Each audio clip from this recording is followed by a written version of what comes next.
الحمد لله والصلاة والسلام على رسول الله أعوذ بالله من الشيطان الرجيم ما جعل الله لرجل من قلبين في جوفه وما جعل أزواجكم اللائي تظاهرون منهن أمهاتكم وما جعل أدعياءكم أبناءكم ذلكم قولكم بأفواهكم والله يقول الحق وهو يهدي السبيل سبحانك لا علم لنا إلا ما علمتنا إنك أنت العليم الحكيم رب اشرح لي صدري ويسر لي أمري واحلل عقدة من لساني يفقه قولي واجعل لي وزيرا من أهلي رب زدني علما وارزقني فهما ثم أما بعد.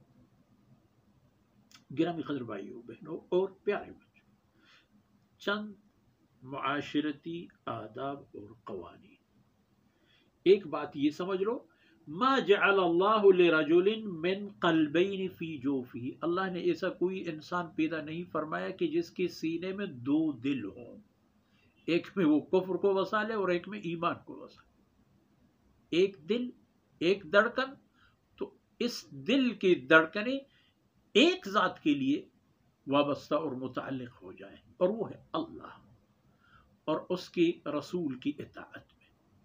ایسا نہیں چلے گا کہ آپ کبھی کفر لیں، کبھی نفاق لیں، کبھی کچھ، ایسا نہیں ہوگا.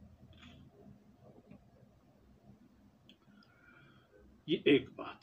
وما جعل ازواجكم اللائي تظاهرون منهن امهاتكم، اور اللہ رب العزت نے یہ بھی قانون نہیں رکھی ہے کہ کوئی خاتون جو کسی کے نکاح میں ہو اور وہ غصے میں یا کسی حالت میں یا غضب میں یا جدائی کی نیت میں جا کر کہہ دے کہ تم میرے لیے میری ماں ہو، تم میرے لیے میری ماں. ایسا نہیں ہوگا. یہ جو اللہ نے تمہارے لیے زوجات پیدا فرمائے ہیں اور ان پر تم لوگ زہار کی قسم اٹھاتے ہو، اللہ نے ان کو آپ لوگوں کی مائیں نہیں بنائی ہیں. یہ جس عہد و پیمان کے ساتھ آپ لوگ ان سے منسلک ہو گئے ان کی حیثیت وہی ہے، یعنی تمہاری گھر والیاں، بیویاں، کہ جن کو اللہ رب العزت نے ایک دوسرے کے لیے ایک الگ معاملے کے حوالے پر آزادی اور اختیار دی ہے. تنہا اکٹھے سو جائیں، مباشرت کریں اور نسل جدید سامنے لانے اور ان کی تعلیم و تربیت کا انتظام کریں. یہ تو صرف نکاح کے بعد اپنے منکوحہ کے ساتھ ہی کی جا سکتی ہے. یہ آپ کی مائیں نہیں ہوئی، یہ وہی تھی، وہی رہیں گی. اور ان کے خیر فقہی اعتبار میں پھر ان کی شرائط شروط علماء سے پوچھا جا سکتا ہے. یہاں اتنا ہی کافی ہے. یہ ایک بات. اور دوسری بات یہ تھی عرب میں کہ وہ اپنے اولاد کے علاوہ اگر کسی کو لے کر اس کو پالتے، جسے لے پالک کہا جائے، منہ بولا بیٹا یا بیٹی، جو آپ کے اپنے خون اور آپ کے اپنی جان اور وجود سے نہ ہو، وہ لوگ اس کو پالتے تھے اور اس کو اپنا بیٹا بنا لیتے تھے، اعلان کر لیتے تھے، تو یہ ان کا بیٹا ہوتا. نکاح میں، مال میں، میراث میں، ہر معاملے میں. فرمایا یہ سلسلہ نہیں چلے گا، ایسا نہیں ہوگا.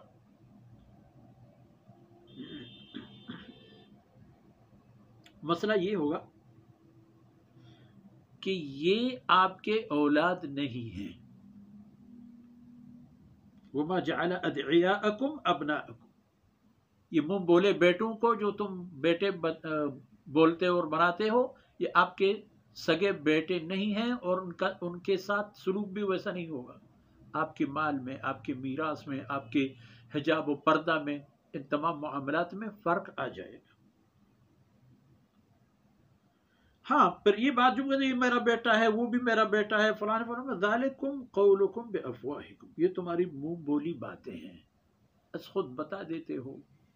اللہ کا قانون یہ نہیں ہے. اللہ کا قانون کیا ہے؟ واللہ یقول الحق وہو یہدی السبیل. اللہ حق بات کو فرما دیتا ہے اور حق کی طرف تم لوگوں کو رہنمائی فرما دیتا ہے. اور اس معاملے میں حق بات اگلے آیت میں موجود ہے، جس کو انشاءاللہ ہم اگلے درس میں دیکھیں گے۔ وصلی اللہ علی نبینا محمد وعلی آلہ وصحبہ اجمعین۔